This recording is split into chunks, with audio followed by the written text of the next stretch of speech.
Hey, what's happening? It's Mark T here. Today is February 6, 2022. And if you're in the United States, we're celebrating the 6th day of Black History Month. And I'm coming back to you with another Basketball 55.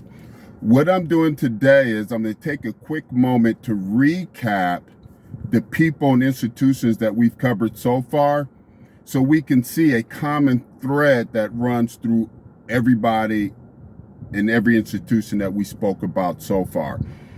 We talked about Cumberland Posey, who is considered the LeBron James, if you would, of the 1920s. Here's a guy who played, who coached, and who owned a world championship team. We talked about Dr. Edward Bancroft Henderson, who learned the game of basketball at Harvard University and is recognized and acknowledged as a key figure in spreading the game of basketball throughout the Black community, establishing the very first all-Black athletic league in the DC area. Then we talked about the father of Black basketball, Robert Bob Douglas. Here's the gentleman who literally built the template that all professional basketball teams and possibly professional basketball sports have been built upon. He established the first team to establish his own home court, and he's the first Black team to put all his players on salary. So Robert Bob Douglas of the Harlem Renaissance. We talked about the YMCA as being instrumental when it comes to Black basketball history. Why? The first YMCA was put in a Black neighborhood for all Black consumption back in 1853. This is before the Civil War.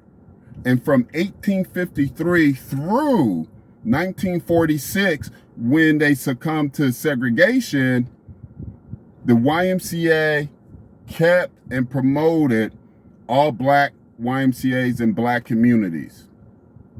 As a result of that, many of the Black 5 teams that were independently owned and operated by Black men and women were launched and housed out of all Black YMCAs. And then we have John B. McClendon. John B. McClendon is one of 2 coaches, Hall of Fame coaches, that have been mentored by Dr. James Naismith. And I said before, John B. McClendon embraced the way Naismith thought the game should be played and is considered the father of the modern fast break, meaning having a specific system of play intended on a faster pace of game to put pressure on the offense or put pressure on the defense. John B. McClendon broke many barriers. John B. McClendon is the person who integrated the NAIA. The NAIA Athletic Association. John B. McClendon is recognized for integrating the NAIA in their national tournament, which resulted in the NCAA allowing all Black teams to participate in their tournament. And also, John B. McClendon is the first Black coach of a professional team. Wow. All of these people have a spirit of entrepreneurship, a spirit of social activism, a spirit of vision, and a pride and a responsibility to their heritage as Black men, or to the YMCA, they had a responsibility to reflect the true nature of the Christian spirit and provide opportunities that they could within the political construct they were working within. Here's the big takeaway I want everyone to take away from this.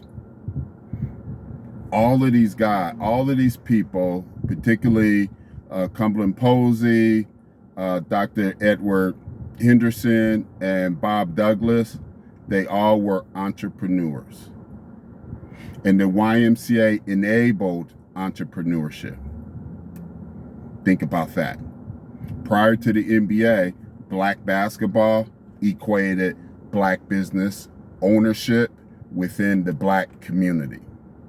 Hey, I hope you figure out what I'm trying to say to you.